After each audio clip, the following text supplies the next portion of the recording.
السلام علیکم ورحمۃ اللہ وبرکاتہ۔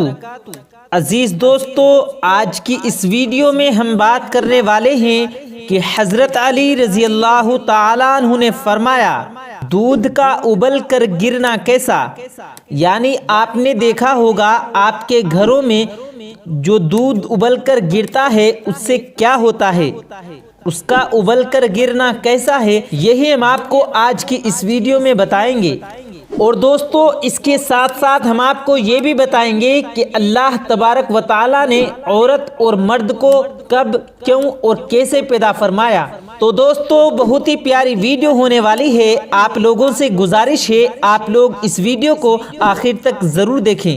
ویڈیو شروع کرنے سے پہلے اگر آپ ہمارے یوٹیوب چینل پر نئے آئے ہیں تو ہمارے یوٹیوب چینل کو سبسکرائب کر کے بیل آئیکن ضرور دبا دیں، اس ویڈیو کو لائک بھی ضرور کریں اور زیادہ سے زیادہ شیئر کر کے اپنے کچھ قریبی دوستوں تک ضرور پہنچائیں۔ تو آئیے شروع کرتے ہیں ویڈیو۔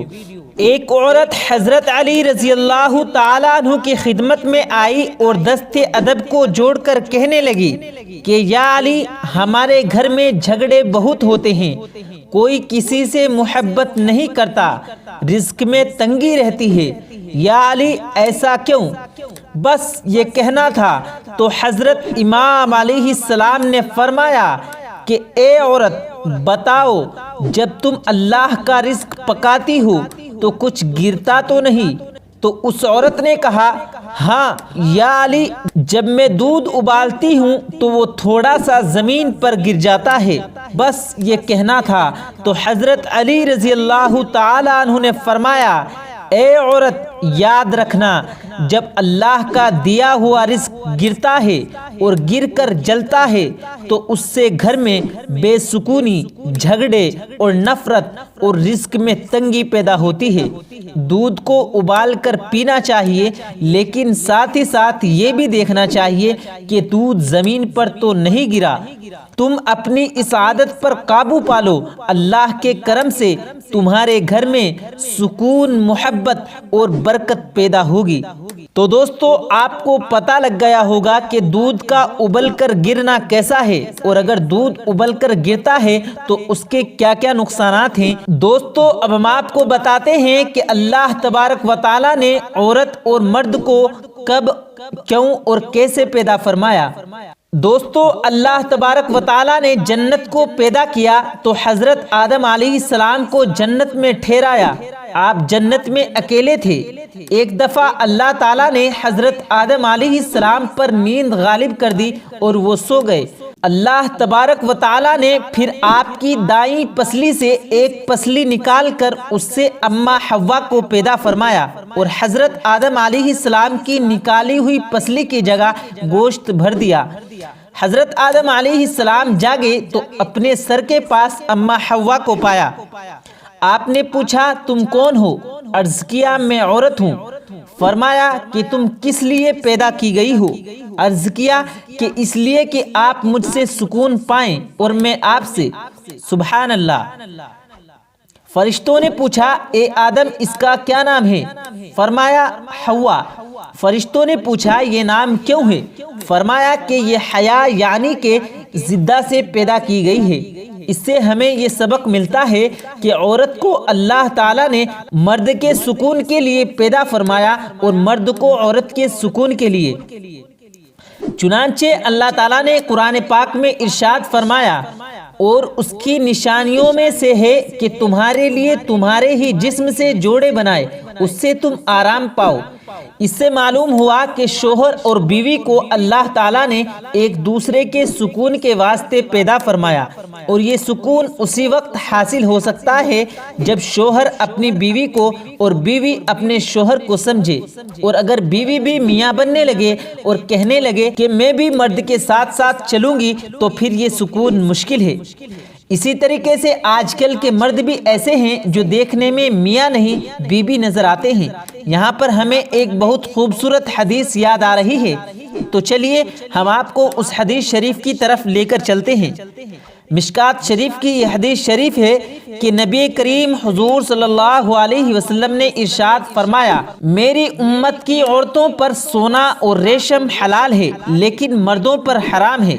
اس سے معلوم ہوا کہ سونے کا زیور، انگوٹھی وغیرہ عورتیں پہنتی ہیں، مرد نہیں۔ لیکن آج کل شادیوں میں لڑکی والے دولہا میاں کے لیے سونے کی انگوٹھی وغیرہ تیار کر کے دولہے کو پہناتے ہیں اور اس سے دولہا میاں بھی خوش ہو جاتے ہیں، جبکہ یہ شرعاً بالکل غلط ہے۔ اور یہاں پر ہمیں یہ بھی سیکھ ملی کہ عورت کی پیدائش پسلی سے ہوئی ہے، اور نبی کریم حضور صلی اللہ علیہ وسلم نے فرمایا کہ عورت کی پیدائش پسلی سے ہوئی اور پسلی ٹیڑھی ہوتی ہے، اس سے نرمی اختیار کرو، کیونکہ پسلی کو اگر سختی کے ساتھ سیدھا کرنا چاہو گے تو وہ ٹوٹ جائے گی، اور آپ جانتے ہیں اس کا ٹوٹنا کیا ہے، اس کا ٹوٹنا ہے طلاق۔ اس لیے عورت سے ہمیشہ نرمی اختیار کرو۔ اگر اس حدیث شریف پر لوگ عمل کر لیں تو آئے دن یہ ہونے والے طلاق کے جو جھگڑے ہیں وہ ختم ہو جائیں گے۔ اور نبی کریم حضور صلی اللہ علیہ وسلم نے جہاں مردوں کے حقوق عورتوں پر بیان فرمائے، وہاں یہ بھی فرمایا کہ تم میں سب سے اچھا شخص وہ ہے جو اپنی بیوی سے اچھے سلوک کرے، اور میں اپنی بیویوں سے تم سب سے اچھا سلوک کرتا ہوں۔ مشکات شریف صفحہ نمبر 242۔ مرد کا درجہ اگرچہ عورت سے بڑا ہے لیکن عورت کے حقوق بھی مرد پر بہت ہیں۔ تو میرے پیارے پیارے بھائیوں اور بہنوں، ان تمام باتوں پر ضرور عمل کیجئے گا۔ دوستو، وہ 6 جاندار چیزیں کون سی ہیں جن کو اللہ پاک نے بغیر ماں باپ کے پیدا کیا ہے؟ آئیے ہم آپ کو بتاتے ہیں۔ نمبر 1، حضرت اسماعیل علیہ السلام کی قربانی کے وقت جنت سے آنے والا دمبا۔ اللہ پاک نے اس دمبے کو بغیر ماں باپ کے پیدا کیا جو جبرائیل علیہ السلام جنت سے لائے تھے۔ نمبر 2، حضرت آدم علیہ السلام کو اللہ پاک نے بغیر ماں باپ کے پیدا کیا، اور حضرت اماں حوا کو اللہ نے حضرت آدم علیہ السلام کی پسلی سے پیدا کیا۔ نمبر 3، حضرت صالح علیہ السلام کی اونٹنی کو اللہ تعالیٰ نے بغیر ماں باپ کے پیدا کیا، کیونکہ جب اللہ نے حضرت صالح علیہ السلام کو قوم سمود کی طرف نبی بنا کر بھیجا تو جب آپ نے اپنی نبوت کا اعلان کیا اور پیغام حق دیا کہ اللہ کے سوا کوئی عبادت کے لائق نہیں، تو لوگوں نے آپ سے نبی ہونے کی دلیل مانگی اور کہا کہ اگر آپ پہاڑ سے کوئی ایسی اونٹنی نکال دیں جو 9 مہینے کی حاملہ ہو اور اتنا ہی بڑا بچہ دے جتنی بڑی وہ خود ہو، تب ہم آپ کو نبی تسلیم کریں گے۔ تو آپ نے ایسا کر دکھایا، اور یہ وہی اونٹنی تھی جسے اللہ تعالیٰ نے بغیر ماں باپ کے پیدا کیا تھا۔ نمبر 4، جس مچھلی نے حضرت نوح علیہ السلام کو اپنے پیٹ میں رکھا، اسے بھی اللہ نے بغیر ماں باپ کے پیدا کیا تھا۔ نمبر 5، حضور کریم صلی اللہ علیہ وسلم کو معراج پر لے جانے والے براق جانور کو بھی اللہ نے بغیر ماں باپ کے پیدا کیا، جو آپ صلی اللہ علیہ وسلم کو معراج پر لے گیا تھا۔ نمبر 6، حضرت موسیٰ علیہ السلام کی عصا مبارک سے بننے والے اژدہا کو اللہ نے بغیر ماں باپ کے پیدا کیا۔ تو دوستو، آپ کو پتہ لگ گیا ہوگا کہ کن کن جاندار کو اللہ نے بغیر ماں باپ کے پیدا کیا ہے۔